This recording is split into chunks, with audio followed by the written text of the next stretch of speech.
Halo Bapak Ibu, saudara-saudari sekalian, lovers and haters. Salam cerdas Indonesiaku. Jumpa lagi kita pada kesempatan kali ini. Bagi Anda yang belum subscribe channel saya, silakan subscribe channel saya. Tekan loncengnya agar Anda dapat notifikasi setiap kali saya mengupload video saya. Oke, pada kesempatan kali ini saya akan membahas sebenarnya pertanyaan-pertanyaan yang cukup banyak yang ditanyakan oleh sebagian dari Anda. Pertanyaannya sederhana sebenarnya. Pak, bahas dong aplikasi penghasil uang yang benar-benar bisa menghasilkan uang gitu ya. Jangan hanya membahas aplikasi-aplikasi yang scam, aplikasi yang tipu-tipu. Kami perlu aplikasi yang penghasil uang. Terus terang kalau saya mendapatkan komen atau pertanyaan seperti ini, saya senyum-senyum sendiri. Bahkan sampai, sorry to say ya, hampir nggak habis pikir kok bisa ada pertanyaan seperti ini gitu ya. Benar, sungguh. Kenapa saya merasa, sesuatu yang mengganjal gitu ya. Kenapa hal seperti ini harus ditanyakan gitu. Mana Pak penghasil uang yang benar-benar bisa menghasilkan uang bagi kami? Kami butuh Pak. Aduh, kalau saya mau ketawa, nggak tega juga gitu ya. Tapi oke lah, saya bahas ya. Mana aplikasi penghasil uang yang benar-benar bisa menghasilkan uang buat Anda? Nah, tentu aplikasi penghasil uang buat Anda itu harus cocok dengan karakter Anda. Loh, kok gitu Pak? Astaga, begini loh ya. Anda masih ingat nggak ketika Anda masih mungkin SD atau SMP, atau mungkin SMA lah ya, sebelum Anda masuk universitas, biasanya suka ada saudara atau family gitu bertanya, kamu nanti kalau sudah besar mau jadi apa nak? Ketika mungkin Anda masih SD atau SMP, dengan cepat Anda mungkin langsung menyebutkan sesuatu yang Anda pikir keren gitu ya. Saya mau jadi dokter. Karena dia lihat pamannya atau tantenya yang seorang dokter ketika berpraktek dengan seragam putih, terasa keren gitu ya. Atau ada orang yang dengan cepatnya, saya mau jadi pilot. Karena dia pikir kalau jadi pilot, menerbangkan pesawat, bolak-balik luar negeri enak gitu ya. Atau apalagi, saya mau jadi insinyur. Yang bangun itu mall misalnya. Karena dia pikir, kalau insinyur bangun mall pasti dapat uangnya besar.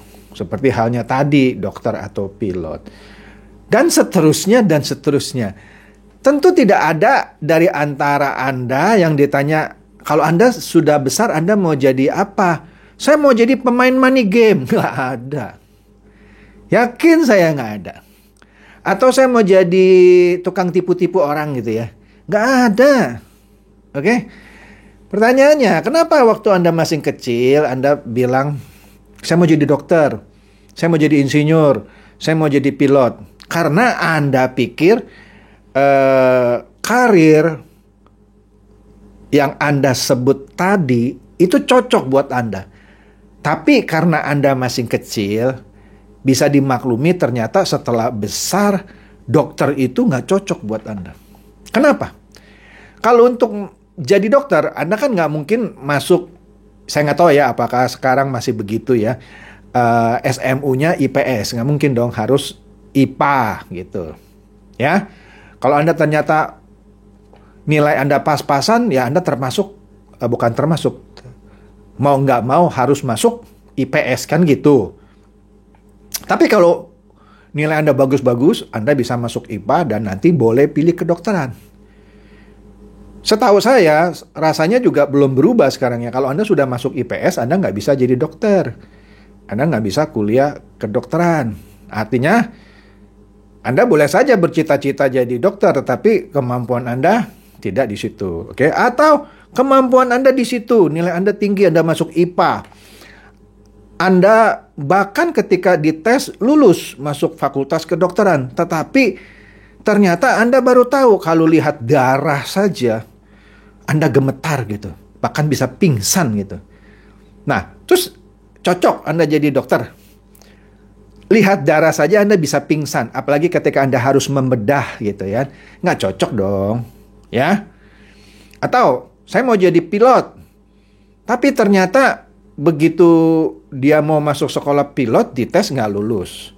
Ya, karena kenapa? Karena misalnya kesehatan matanya tidak memungkinkan.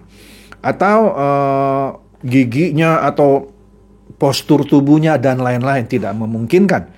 Ya dia nggak bisa masuk. Anda boleh bercita-cita. Kira-kira begitu kan ya? Oke. Maka dari itu tidak heran kalau ada orang yang mungkin sudah sekolah, sebut saja arsitek gitu ya. Tapi ujung-ujungnya kerjanya bukan jadi arsitek. Ya, dia kuliah kedokteran, tapi ujung-ujungnya dia tidak praktek jadi dokter. Oke? Malah saya punya teman yang karena dipaksa oleh orang tuanya untuk menjadi dokter karena anak ini pintar, dan dia tidak mau mengecewakan orang tuanya, dia kuliah kedokteran. Diam-diam dia juga kuliah ekonomi, karena dia lebih suka ekonomi misalnya. Ketika dia lulus di wisuda fakultas kedokteran, dan pada saat yang sama dia lulus di wisuda fakultas ekonomi, orang tuanya kaget gitu ya. Loh kok anak ini diam-diam ngambil kuliah di 2 fakultas dan lulusnya bagus gitu. Setelah dia lulus, dia bilang sama orang tuanya, "Pa, Ma, aku sudah jadi dokter ya, lulus ya, sesuai dengan permintaan, tapi aku nggak mau praktek. Aku mau menekuni karirku di bidang akuntansi." Karena dia jatuh cinta sama akuntansi dan dia berhasil. Nah, dengan kata lain, karakter manusia itu ya menentukan sebenarnya apa yang cocok buat dia. Ya, di dunia ini misalnya, saya tidak menyalahkan orang yang berkarir gitu ya di dunia asuransi. Saya punya teman banyak yang berhasil di dunia asuransi, yang penghasilan bulanannya bisa ratusan juta bahkan miliar. Sukses dia, sukses. Ada juga teman saya yang sukses di bidang multi level marketing, tapi multi level marketing yang betul ya, bukan yang money game ya. Penghasilan juga sama, bisa ratusan juta, bisa miliar. Ya, karena dia cocok. Ya, tapi kalau Anda tanya saya, "Pak, kenapa Bapak nggak ngambil karir di misalnya multi level?" Saya bisa jualan, cuman karena sesuatu dan lain hal terlalu panjang saya ceritakan, saya tidak cocok untuk menawarkan barang gitu ya. Bukan saya nggak bisa dagang, bisa. Tapi kalau Anda suruh saya jual asuransi, saya pernah iseng mencoba kemampuan saya, masuk menjadi agent di sebuah perusahaan asuransi, saya nggak usah sebut namanya. Dalam waktu tidak sampai 6 bulan, saya hampir dapat penghargaan MDRT, Million Dollar Round Table. Jadi dalam 6 bulan, premi asuransi yang saya hasilkan hampir sekian miliar begitu, kira-kira ya. Bisa nggak saya? Bisa. Tetapi kenapa saya tidak mau menekuni dunia asuransi? Padahal saya punya kemampuan di situ. Saya bisa menerangkan sebuah produk asuransi ya, yang ujung-ujungnya saya kaitkan dengan membantu manusia daripada dia sewaktu-waktu sakit tidak ada jaminan, saya suruh beli asuransi misalnya. Tapi tidak saya bohongin tentu saja. Oke? Tapi kenapa saya tidak tekuni? Karena sesuatu dan lain hal, saya melihat dunia asuransi tidak cocok buat saya. Tapi kalau Anda tanya saya di dunia IT, konsultasi, terutama konsultasi di dunia IT, itu cocok. Dan itu yang saya tekunin terus, gitu ya. Jadi kalau saya misalnya tidak trading forex, saya tahu trading forex gimana. Banyak teman saya pemain forex, ya. Saya tahu bagaimana cara trading, gitu ya. Saya tahu cara trading kripto, ya. Tapi kenapa saya tidak mau trading kripto? Iya, pilihan saya dong. Sama ketika saya tidak mau berbisnis di properti misalnya. Ya dong. Kan properti bagus Pak, iya. Tapi panjang untuk saya jelaskan kenapa saya nggak cocok di situ. Apalagi untuk jadi dokter itu jauh. Saya nggak pernah mimpi jadi dokter. Saya juga tidak pernah mimpi jadi pilot. Oke? Nah, kembali lagi. Kenapa di bisnis gitu ya, ketimbang Anda memilih suatu bisnis atau sebuah aplikasi atau apapun namanya, Anda cari dong sesuatu yang sesuai dengan karakter Anda. Ya, kalau Anda suka bicara ya, suka meyakinkan orang, mungkin bidang multi level marketing atau bidang industri asuransi mungkin cocok buat Anda. Ya. Tapi Anda jangan meyakinkan dengan cara menipu. Oke? Tapi kalau Anda tidak cocok untuk atau tidak punya kemampuan, walaupun kemampuan itu bisa dipelajari untuk presentasi, meyakinkan orang, bagaimana mungkin Anda bisa menjalankan bisnis yang perlu rekrutmen seperti multi level marketing atau asuransi atau bahkan money game. Money game kan Anda harus pinter-pinter merekrut orang. Kalau Anda cuma main money game tapi Anda nggak rekrut orang, ya Anda yang kemakan uangnya. Bukan saya ngajarin jahat gitu ya. Nah, kalau di money game Anda mau menghasilkan uang, Anda harus tipu orang supaya masuk. Ya. Jadi pertanyaan, Pak, money game apa, Pak? Yang bukan money game apa ya? Aplikasi apa yang benar-benar menghasilkan uang? Sebenarnya pertanyaan itu salah. Mestinya, Pak, tipe saya begini. Kira-kira saya cocoknya di mana ya? Nah, aplikasi itu banyak. Aplikasi money game itu paling banyak, ya, tipu menipu. Aplikasi robot trading juga banyak. Ada yang benar, ada yang abal-abal, ada yang money game. Apalagi? Ya, aplikasi multi level, ya pasti Anda jualan multi level ada aplikasinya. Tapi bukan dari aplikasinya Anda dapat duit. Dari bagaimana Anda meyakinkan orang untuk membeli asuransi atau membeli produk multi level. Merekrut agen kalau Anda di industri asuransi. Dan merekrut downline kalau Anda di industri MLM. Tapi kalau Anda hanya cari aplikasi yang Anda mainkan dan dapat uang, dan itu menjadi penghasilan Anda, saya kasih tahu ya, tidak ada coy. Benar tidak ada. Kalaupun ada aplikasi-aplikasi seperti itu yang pernah menghasilkan Anda uang, saya sebut ya, Anda beruntung karena Anda mungkin masuk di barisan pertama dan kebetulan itu money game dan kebetulan Anda balik modal misal. Tapi kasihan orang-orang yang di bawah Anda yang kehilangan uang lebih banyak daripada yang mendapatkan uang. Jadi kalau Anda tanya aplikasi apa Pak yang benar-benar menghasilkan uang? Mau tahu jawabannya? Tidak ada. Kecuali aplikasi pendukung sistem multi level, aplikasi pendukung penjualan asuransi, aplikasi pendukung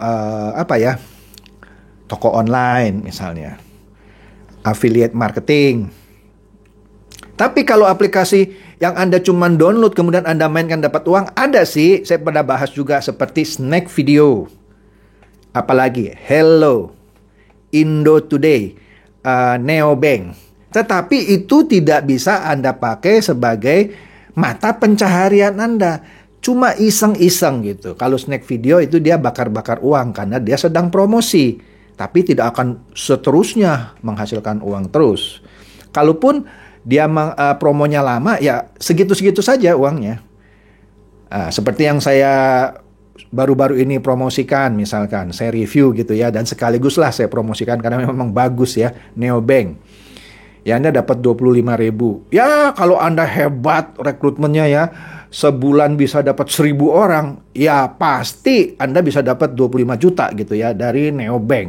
Tapi apakah Anda setiap bulan bisa dapat 1.000 orang? Nah artinya aplikasi seperti Neobank walaupun bagus bisa memberikan penghasilan tambahan buat Anda, tidak bisa menjadi penghasil uang yang permanen. Ya. Jadi kalau Anda tanya saya sekali lagi, penghasil uang apa Pak yang benar-benar menghasilkan uang? Nggak ada. Semuanya terbalik atau terpulang gitu ya terhadap karakter Anda. Anda suka apa? Oh, saya sukanya dagang, Pak. Ya udah Anda coba jadi reseller. Masuk ke toko online, Tokopedia, Lazada, Shopee, mereka punya program. Ya, ada aplikasinya, Anda nyalakan jadi reseller, tapi Anda butuh modal. Atau Anda jadi dropshipper, sudah pernah saya bahas juga. Ya, tapi kalau aplikasi yang cuman Anda download terus Anda mainkan terus dapat uang bisa menunjang hidup Anda, tak ada. Kalaupun menjanjikan penghasilan besar, Anda harus bayar dulu. Itu pasti money game. Sudah sering saya bahas. Ya, jadi please jangan tanya-tanya saya lagi. Please deh gitu ya. Pak, penghasil uang apa yang benar-benar bisa menghasilkan uang gitu buat saya? Nggak ada. Kalaupun ada, sifatnya tidak permanen, temporer, ya, karena dia mau promosi. Seperti yang saya sebut tadi, Snack Video, Reso, Indo Today, Neobank, dan lain-lain. Tapi seperti VTube dan lain-lain itu, ya, Vito, itu udah pasti money game gitu ya.